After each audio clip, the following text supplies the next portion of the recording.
लोना चमारिन पंजाब राज्य के अमृतसर जिले में चमरी गांव की रहने वाली थी। चमरी गांव में एक चमार जाति का छोटा सा परिवार रहता था। आपको इतना तो पता ही है, उस समय इन छोटी जातियों के प्रति बड़ी जातियों के लोगों का क्या व्यवहार था। उस समय उस चमार परिवार की भी दशा वही थी। उस चमार परिवार में एक बहुत सुंदर लड़की का जन्म हुआ। इतना सुंदर थी कि बालपन से ही सभी मोहित थे। उसकी सुंदरता के साथ उस लड़की का नाम पड़ा लोना। लोना लावण्य का प्रतिरूप बन गई, यानी कि लोग अब किसी सुंदरी को लोना के ही नाम से जानने लगे हैं। लोना बहुत सुंदर थी, लेकिन गरीब घर में सुंदरता वरदान नहीं, अभिशाप होती है। लोना के लिए सुंदरता अभिशाप ही बन गई थी। जैसे जैसे वह बड़ी होती जा रही थी, गांव के लोगों की नजरें उस पर गलत रूप से पड़ने लगी थीं। लोना के माता पिता सहित दो भाई थे। एक भाई का नाम था इलय, दूसरे का नाम था गेंदा। ये दोनों भाई अपनी बहन लोना के प्रति गांव वालों की बिगड़ती नजर को लेकर बहुत चिंतित रहा करते थे। गांव वालों से लोना की आबरू बचाने के लिए बालपन में ही विवाह करा दिया गया। गांव में कुछ सालों रही, फिर गौना के साथ अपने पति घर चली गई। लोना का विवाह सफल नहीं रहा। ससुराल में कलह होने लगा। लोना का अपने पति से झगड़ा हुआ वापस अपने मायके चली आई। अब लोना लगभग 12-14 साल की युवती हो गई थी। विवाहिता तो थी, लेकिन पति को छोड़कर अपने गांव में रह रही थी। एक तथाकथित छोटी जाति की थी। गरीबी में पल बढ़ रही थी। यौवन भी थोड़ा आ चुका था। ऐसे में गांव वालों की नजर खराब हो जाए तो उस समय के हिसाब से कोई संदेह वाली बात नहीं है। और हुआ भी वही। उस चमरी गांव के लोगों ने लोना के ऊपर अपनी अपनी गंदी नजर डालना शुरू कर दिया। उसी गांव में एक दबंग 11 ठाकुरों का परिवार रहता था। जिस परिवार में 11 पुरुष थे, इसीलिए वह 11 ठाकुरों का परिवार कहा जाता था। उसी 11 ठाकुर खानदान से एक लड़का लोना के साथ शारीरिक संबंध स्थापित करने का निमंत्रण दिया, लेकिन लोना ने इनकार कर दी। लोना के मना करने से क्रोधित ठाकुर लड़के का पारा 7वें आसमान पर पहुंच गया कि हमें यह लड़की मना कैसे कर रही है। बात ठाकुर घराने की इज्जत की थी। फिर ठाकुर खानदान के सभी लोगों ने बारी बारी से उस लड़की को अपने दरवाजे पर नंगा कर बलात्कार किया। लोना अभी अधयुवा थी। अभी उसका यौवन पूरी तरह परिपक्व भी नहीं था। तभी उसके साथ इतनी बड़ी दरिंदगी भरी घटना घट गई। तब न ही कोई कोर्ट या सुप्रीम कोर्ट था, न संविधान, न ही राजा के पास ऐसी घटनाओं की सुनवाई के लिए समय। उस समय ज्यादातर राजा महाराजा भी तो छोटी जातियों की लड़की औरतों का शोषण ही करते थे। राजा ऐसी मामलों की सुनवाई करता भी था तो जीत बड़ी जातियों की ही होती थी। लोना की दुर्दशा पर पूरा गांव हंसता रहा। किसी ने उन 11 ठाकुरों की तरफ उंगली उठाने की सोच भी नहीं रखी। युवा अवस्था का जोश ऐसा होता ही है कि आदमी कुछ भी कर गुजरता है। लोना चाहती थी अपने ऊपर हुए अत्याचार का बदला लेना, लेकिन लोना के सामने बदला लेने का कोई रास्ता दिख नहीं रहा था। तभी लोना दिल्ली की योगिनियों के बारे में सुनी। लोना शुरू से ही तरह तरह की कहानियां सुना करती थी। उस समय तंत्र मंत्र का प्रचार प्रसार जोरों पर था। योगियों एवं योगिनियों ने अपने प्रचार प्रसार का बहुत सारे माध्यम भी फैला दिए थे। वे योगीजन बाबा गोरखनाथ के परंपरा से आते थे। इन योगिनियों और योगियों के चलते ही संस्कृत मंत्रोच्चार की जगह शाबर मंत्रोच्चार का प्रचलन बढ़ने लगा था। तंत्र मंत्र में शाबर मंत्रोच्चार का प्रयोग होता था। यह वही समय था जब भारत में इस्लाम के सूफी मत को मानने वाले लोग अपना पैर पसार चुके थे। ये सूफी संत भी भारतीय पद्धति से मिलजुल कर एक नई पद्धति का निर्माण कर रहे थे। इसी पद्धति में आता है शाबर मंत्रोच्चार। शाबर मंत्रों की सिद्धि। कोई भी मनुष्य एक बार सिद्ध कर अपने नाम से बांध दे तो उसे सिद्ध तांत्रिक कहा जाता है। और उसके सिद्ध मंत्रों की सिद्धि अन्य कोई व्यक्ति बहुत ही आसानी से उसके नाम मात्र का स्मरण कर प्राप्त कर लेता है। उस समय तांत्रिकों का प्रचार प्रसार जोरों से था। लोना चमारिन ने दिल्ली की योगिनियों के बारे में सुना कि वे तंत्र विद्या में अभूतपूर्व गति रखती हैं। लोना को दिल्ली की योगिनियों की कहानी दिमाग में बैठ रही थी। एक दिन लोना उन योगिनियों से मिलने के लिए बिना किसी को बताए घर से दिल्ली के लिए निकल पड़ी। लोना चमारी गांव पंजाब से पैदल ही दिल्ली अपने को बचते बचाते पहुंच उन योगिनियों की तलाश पूरी कर मिली। लोना उन योगिनियों से पूछी, शबर मंत्र कैसे सिद्ध होती है? मुझे भी शबर मंत्रों को सिद्ध कर योगिनी बनना है। इतनी कम उम्र में यह लड़की इतना कठिन साधना की बात कर रही है। योगिनियों को अपने ऊपर अहंकार था। बाल्यावस्था को देखकर उन योगिनियों को लोना की पीड़ा का अनुमान नहीं था। लोना का बालपन देख योगिनियों ने कहा, तुम अभी इस लायक नहीं हो, इसलिए हम लोग तुम्हें इन मंत्रों के बारे में नहीं बता सकती। तब लोना ने कहा, मुझे अपने ऊपर हुए अत्याचार का बदला लेने के लिए तांत्रिक विद्या की सिद्धि प्राप्त करनी ही है। फिर भी योगिनियों ने तंत्र विद्या देने से मना कर दी। तब लोना उन योगिनियों से पूछी, ठीक है, आप लोग मुझे तंत्र विद्या नहीं दे सकती, तो आप लोग को यह तंत्र विद्या कहाँ से प्राप्त हुआ? आपके गुरु कौन है? लोना जिद पर अड़ी रही। तब योगिनियों को लगा मुश्किल राह बता देने के बाद हार मानकर लोना अपने घर लौट जाएगी। लोना के पास हारने के लिए बचा भी कुछ नहीं था। उन योगिनियों ने बताया, यहाँ से बहुत दूर असम राज्य के कामरूप जिले में ब्रह्मपुत्र नदी तट पर स्थित नीलांचल पर्वत पर योनि रूपा कामाख्या शक्तिपीठ है। वहीं से तंत्र विद्या की प्राप्ति होती है। हम सब वहीं से तंत्र विद्या सीखी और तांत्रिक बनी है। तुम अभी नादान हो, वहां तक पहुंच नहीं सकती। अपने घर लौट जाओ। लोना के मन में बदले की आग धधक रही थी। वहीं से लोना असम कामाख्या शक्तिपीठ के लिए निकल पड़ी। लोना का एक ही जिद था, बदला।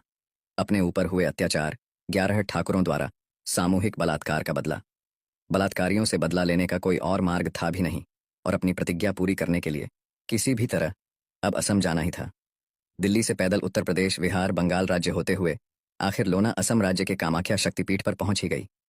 दुश्वार दुर्गम रास्ता, अलग अलग जगहों की अलग अलग बोली भाषा, रहन सहन सबका अनुभव करते, अपने को बचाते हुए जंगल झाड़, नदी नाले पार करते, कभी कभी भूख प्यास से व्याकुल रहते, पैरों में पड़े छालों की पीड़ा सहते, थकान को नजरअंदाज करते, तमाम कठिनाइयों को पार करते, अपनी जद्दोजहद रास्ते की कठिन परीक्षा देते, लोना कामरू कामाख्या शक्तिपीठ पहुंच एक योग्य गुरु की तलाश प्रारंभ कर दी। अंततः लोना की मुलाकात नाथपंथ के एक योगी इस्माइल जोगी से हुई। इस्माइल जोगी सूफी व नाथपंथ के मेलजोल से बने जोगी थे। वे शबर मंत्र में अच्छी सिद्धियां प्राप्त कर चुके थे। जब लोना इस्माइल से मिली तो इस्माइल जोगी लोना के सुंदर रूप पर मोहित हो गए।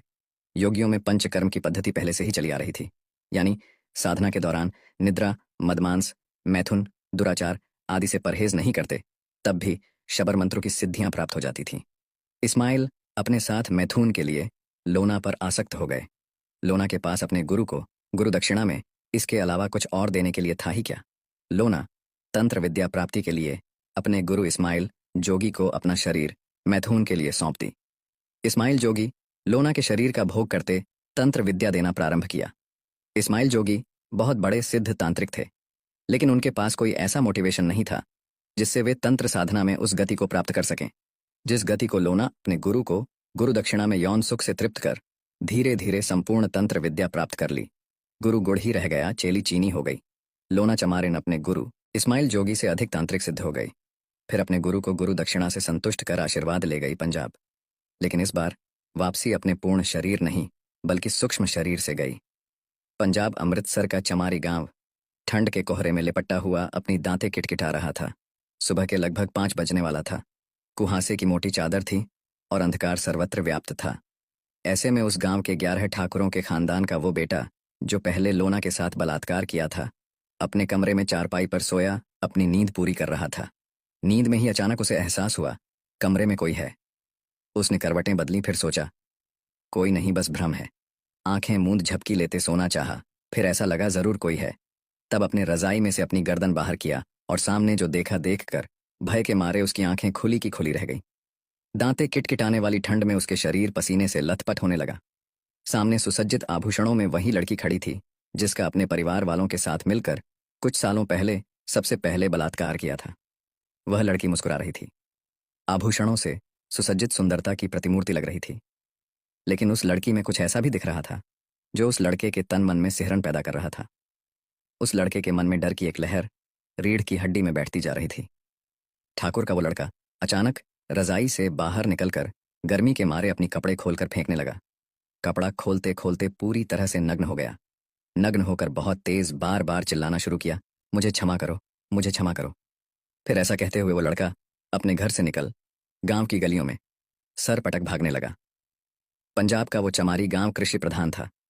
भले ही जाड़ेंट की वो प्रातःकाल का समय था, लेकिन लोग अपने अपने घरों में जग चुके थे और अपने कार्य में लग रहे थे। जैसे ही उस लड़के की चिल्लाने का आवाज उस गांव की गलियों में भागते हुए गूंजने लगी थी, लोग उसकी आवाज सुनकर अपने अपने घरों से निकल उसके पीछे दौड़ने लगे थे।